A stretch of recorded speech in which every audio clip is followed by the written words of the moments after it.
Welcome to the English echo. ഇന്ന് നമ്മൾ നോക്കാനായിട്ട് പോകുന്നത് ബാന്ധു മാധവ് എഴുതിയിട്ടുള്ള ദ പോയ്സൺഡ് ബ്രെഡ് അഥവാ വിഷം കലർത്തിയ അപ്പം എന്നുള്ള ഒരു ഷോർട്ട് സ്റ്റോറിയാണ്. അതായത് വിഷം കലർത്തിയ അപ്പം എന്ന് പറയുന്ന ഈ ഒരു കഥ ഒരു കാസ്റ്റ് ഡിസ്ക്രിമിനേഷനെയും അതുപോലെ തന്നെ സാമൂഹികമായിട്ടുള്ള അനീതിക്കെതിരെയും സാമ്പത്തികമായിട്ടുള്ള ചൂഷണങ്ങൾക്കെതിരെയും സംസാരിക്കുന്ന ഒരു ചെറുകഥയാണ്. അപ്പം ആദ്യം നമുക്ക് ബാന്ധു മാധവിനെ പറ്റി നോക്കാം. അദ്ദേഹം 1927 ജനിച്ച് 1997 മരണമടഞ്ഞിട്ടുള്ള ഒരു മറാഠി ദളിത് റൈറ്ററാണ് ബാന്ധു മാധവ്. അദ്ദേഹത്തിൻ്റെ മുഴുവൻ പേര് മാധവ് ദാദാജി മൊട്ടാക് എന്നുള്ളതാണ്.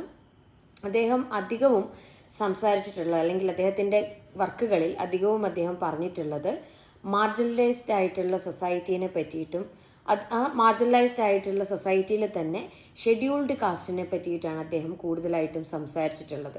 അദ്ദേഹത്തിന് ഈ ഒരു എഴുത്തിലേക്ക് വരാനായിട്ട് പ്രചോദനമായിട്ടുള്ളത് നമ്മുടെ ഡോക്ടർ BR അംബേദ്കർ ആണ്.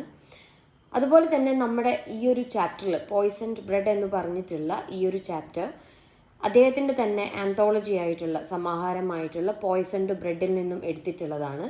ഞാൻ നേരത്തെ പറഞ്ഞതുപോലെ അദ്ദേഹം ഒരു മറാഠി റൈറ്റർ ആയതുകൊണ്ട് തന്നെ ഇദ്ദേഹത്തിൻ്റെ ഈ ഒരു വർക്ക് ട്രാൻസ്ലേറ്റ് ചെയ്തിട്ടുള്ളത് അർജുൻ ഡാംഗ്ലെ എന്ന് പറഞ്ഞിട്ടുള്ള റൈറ്ററാണ്.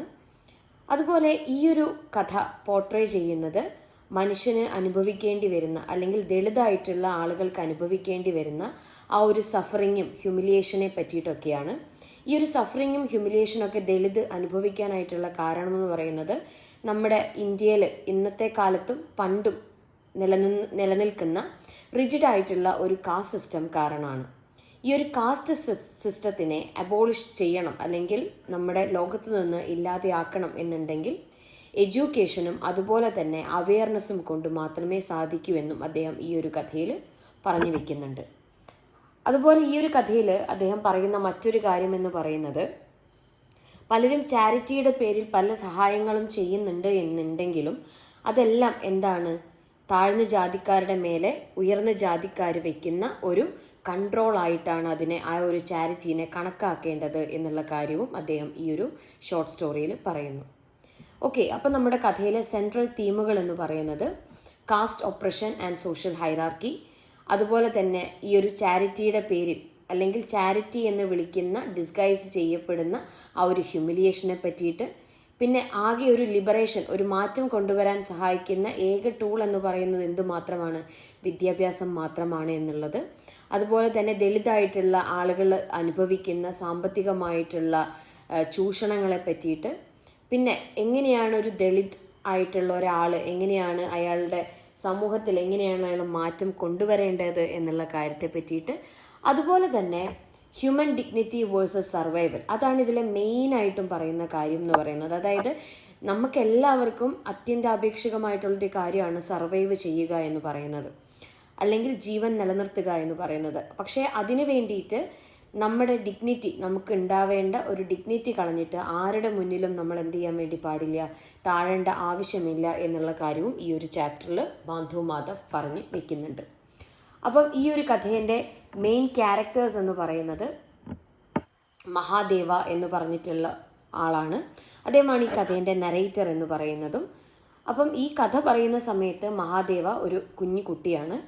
പക്ഷേ അദ്ദേഹത്തെ വലുതായതിനു ശേഷം റീകോൾ ചെയ്തെടുക്കുന്ന, അതായത് ഓർമ്മിച്ചെടുക്കുന്നതായിട്ടാണ് ഈ ഒരു കഥയിലെ ഭാഗങ്ങൾ പറഞ്ഞിട്ടുള്ളത്. മഹാദേവ ഒരു ദളിതായിട്ടുള്ള വിദ്യാഭ്യാസമുള്ള ഒരു ബോയാണ്. അദ്ദേഹം അവേക്കനിങ്ങിന് വേണ്ടിയിട്ട്, അതായത് ഈ ദളിതന്മാർക്ക് വേണ്ടി വോയിസ് ഉണർത്തുന്ന അല്ലെങ്കിൽ ശബ്ദമുയർത്തുന്ന ഒരു വ്യക്തിയാണ് മഹാദേവ. രണ്ടാമത്തെ ക്യാരക്ടറാണ് യതല്യ ഈ മഹാദേവൻ്റെ മുത്തശ്ശനാണ്. അദ്ദേഹം ഒരു ദളിതനായിട്ടുള്ള മഹർ കമ്മ്യൂണിറ്റിയിൽ പെടുന്നൊരു വ്യക്തിയാണ്. ഈ ഒരു കഥയിലെ ഒരു ട്രാജിക് ആയിട്ടുള്ളൊരു വിക്ടിം കൂടിയാണ് യതല്യ. അടുത്ത ക്യാരക്ടറാണ് ബാബു പട്ടീലാണ് ഈ ഒരു കഥയിലെ ലാൻഡ് ലോർഡ്, അതായത് ഉയർന്ന ജാതിയിലുള്ള ഭൂ ഉടമയായിട്ട് ഉള്ള വ്യക്തിയാണ് ബാബു പട്ടീൽ. അദ്ദേഹത്തിൻ്റെ ആ ഒരു കാസ്റ്റ് എന്ന് പറയുന്ന കാര്യം ഭയങ്കര അപ്പർ ആയതുകൊണ്ട് തന്നെ, ഉയർന്ന കാസ്റ്റ് ആയതുകൊണ്ട് തന്നെ അദ്ദേഹത്തിൻ്റെ ഉള്ളിലുള്ള ആ അറഗൻസും ആ ദേഷ്യവും അതുപോലെ എന്താ പറയുക ആളുകളോടുള്ള ആ ഒരു ക്രുവാലിറ്റിയും ഒക്കെ കാണാൻ വേണ്ടി സാധിക്കുന്നുണ്ട്. നാലാമത്തെ ക്യാരക്ടറാണ് അന്ന നമ്മുടെ മഹാദേവൻ്റെ മുത്തശ്ശിയാണ്, യതല്യയുടെ ഭാര്യയുമാണ്. അന്ന ഒരുപാട് നമ്മുടെ മഹാദേവനെ പ്രൊട്ടക്റ്റ് ചെയ്യാനായിട്ട് നോക്കുന്നുണ്ട്. പക്ഷെ എന്ത് ചെയ്യാൻ പറ്റുന്നില്ല, അവർ പവർലെസ് ആയതുകൊണ്ട് തന്നെ, അതായത് മഹർ കമ്മ്യൂണിറ്റിയിൽ പെടുന്ന ദളിതനായിട്ടുള്ള ആളുകളായതുകൊണ്ട് തന്നെ അവർക്ക് സംസാരിക്കാനായിട്ട് ശബ്ദമുയർത്താൻ വേണ്ടി സാധിക്കുന്നില്ല. അഞ്ചാമത്തെ ആളാണ് തൂക്ക മക്ദോവ എന്ന് പറയുന്ന ക്യാരക്ടർ. ഈ തൂക്ക മക്ദോവ നമ്മുടെ ബാബു പട്ടേലിൻ്റെ സെർവൻ്റ് ആണ്. പക്ഷേ ബാബു പട്ടേലിനുള്ളതുപോലെ തന്നെ തൂക്ക മക്ദോവയ്ക്കും താഴ്ന്ന ജാതിയിലുള്ള ആൾക്കാരോട് ഭയങ്കരമായിട്ടുള്ള അറഗൻസും ക്രുവാലിറ്റിയും ഒക്കെ ഉള്ള ഒരു വ്യക്തിയാണ് തൂക്ക മക്ദോവ എന്ന് പറയുന്ന ക്യാരക്ടർ. ഇനി നമ്മുടെ സ്റ്റോറിയുടെ സമ്മറിയിലേക്ക് പോകുന്ന സമയത്ത് ഈ പോയ്സൺഡ് ബ്രെഡ് എന്ന് പറയുന്ന കഥ ഒരു പവർഫുൾ ആയിട്ടുള്ള ഒരു ദളിത് ഷോർട്ട് സ്റ്റോറിയാണ്. മഹാദേവനാണ് ഈ ഒരു കഥ നമ്മളിലേക്ക് വിവരിച്ചു തരുന്നത്.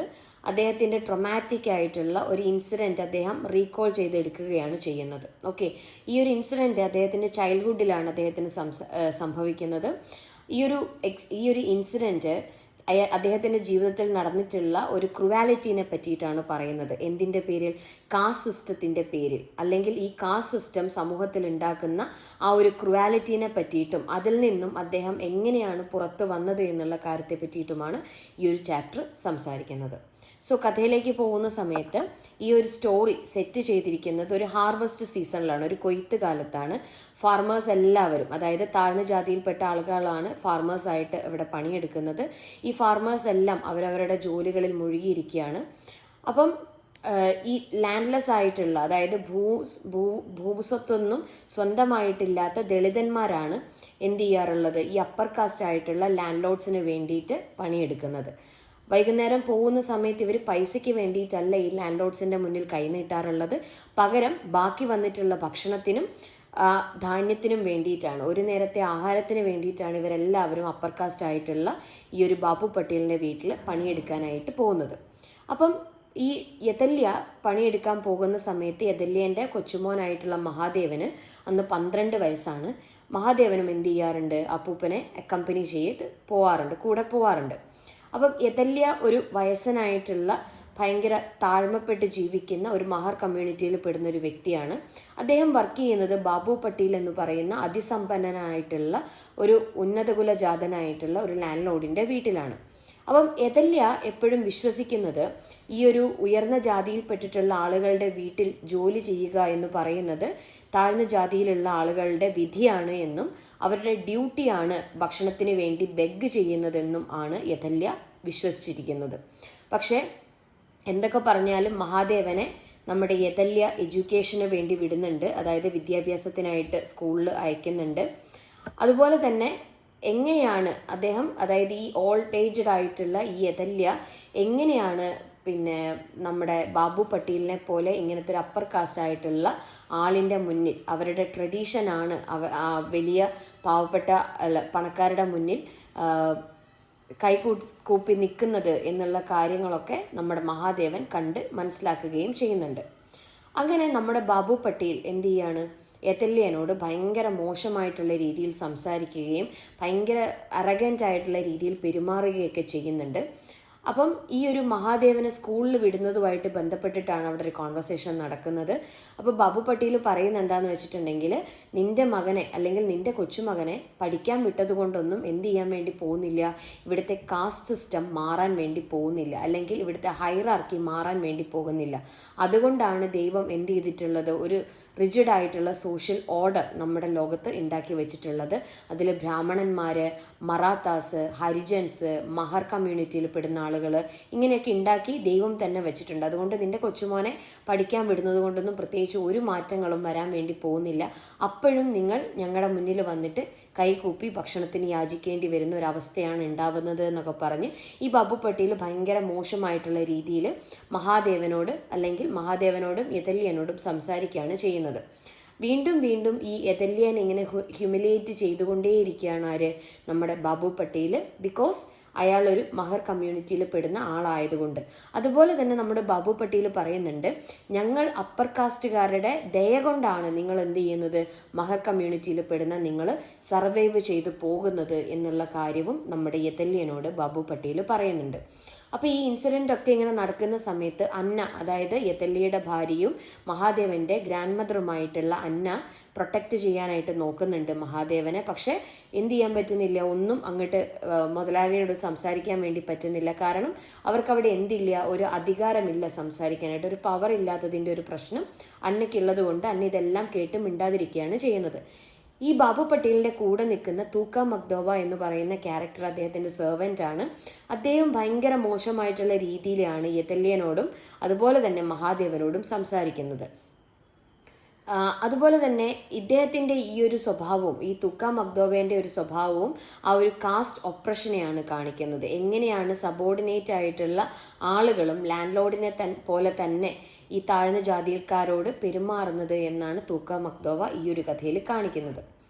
അതുപോലെ തന്നെ ഈ ഒരു യതല്യ ഭയങ്കര ഇതെല്ലാം കേട്ട് ഭയങ്കര സബ്മിസീവായിട്ട് തല കുനിച്ച് നിന്നിട്ടാണ് ഇതെല്ലാം കേട്ടുകൊണ്ടിരിക്കുന്നത്. പിന്നെ അതുപോലെ തന്നെ ഭയങ്കര പൊളൈറ്റായിട്ടാണ് ബാബു പട്ടേലിനോട് സംസാരിക്കുന്നത്. അയ്യോ യജമാൻ അങ്ങനെ ഒന്നും പറയരുത് എന്നുള്ള രീതിയിലാണ് ബാബു പട്ടേലിനോട് സംസാരിക്കുന്നത്. പക്ഷേ ഇതൊക്കെ കേട്ടിട്ട് മഹാദേവൻ എന്ത് വരുന്നുണ്ട്, ദേഷ്യം വരുന്നുണ്ട്, അതുപോലെ തന്നെ നാണക്കേടും തോന്നുന്നുണ്ട്. പക്ഷെ അവനും ഒന്നും തിരിച്ചു പറയാൻ പറ്റാത്തത് കൊണ്ട് അവനും സൈലൻ്റ് ആയിട്ട് നിൽക്കുകയാണ് ചെയ്യുന്നത്. അതുപോലെ തന്നെ അവൻ റിയലൈസ് ചെയ്യുകയാണ് വിദ്യാഭ്യാസം, അതായത് ഞാനിപ്പോൾ പഠിക്കാൻ പോകുന്നുണ്ടെങ്കിലും വിദ്യാഭ്യാസത്തിനൊന്നും എന്ത് ചെയ്യാൻ വേണ്ടി പറ്റില്ല, ഈ പവറിനെ മാറ്റാൻ വേണ്ടി സാധിക്കില്ല എന്നുള്ളൊരു കാര്യം കൂടെ അവൻ ആ ഒരു സിറ്റുവേഷനിൽ മനസ്സിലാക്കിയെടുക്കുകയാണ് ചെയ്യുന്നത്. അങ്ങനെ ക്ലൈമാക്സ് ആവുന്ന സമയത്ത് നമ്മുടെ യതല്യ ബാബു പട്ടേലിനോട് ഭക്ഷണം ചോദിക്കുന്ന സമയത്ത്, കഴിക്കാനായിട്ട് ചോദിക്കുന്ന സമയത്ത് ബാബു പട്ടേൽ ഒരു പഴകിയ ഒരു പീസ് ബ്രെഡ്, അത് ചളിയിലും ചാണകത്തിലൊക്കെ ഇങ്ങനെ പെരണ്ടിട്ടുള്ള ഒരു പീസ് ബ്രെഡ് യതല്യയ്ക്ക് തിന്നാൻ വേണ്ടി ഇങ്ങനെ ഗ്രൗണ്ടിലേക്ക് ഇട്ട് കൊടുക്കുകയാണ് ചെയ്യുന്നത്. അപ്പം മഹാദേവന് ഈ ബ്രെഡ് കാണുന്ന സമയത്ത് ഈ ഒരു ബ്രെഡിനെ ഹ്യൂമിലിയേഷനും അതുപോലെ തന്നെ ഒരു ഡീഹ്യൂമനൈസേഷനൊക്കെ ആയിട്ടാണ് നമ്മുടെ മഹാദേവന് ഈ ബ്രെഡ് സിംബലൈസ് ചെയ്യുന്നത്.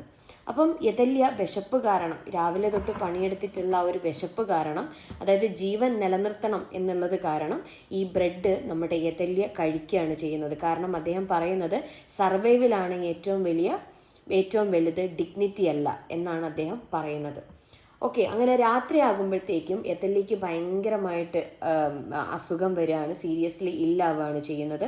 അങ്ങനെ ഡോക്ടറെ അടുത്ത് കൊണ്ടുപോകുന്ന സമയത്ത് ഡോക്ടർ പറയുകയാണ് പഴകിയ ബ്രെഡ് കഴിച്ചത് അതിൻ്റെ അകത്തുനിന്ന് ഫുഡ് പോയ്സണിങ് ഉണ്ടായിരിക്കുകയാണ്, ഭയങ്കര സീരിയസ് ആണ്, ക്രിട്ടിക്കലാണ് എന്നൊക്കെ പറയുകയാണ്.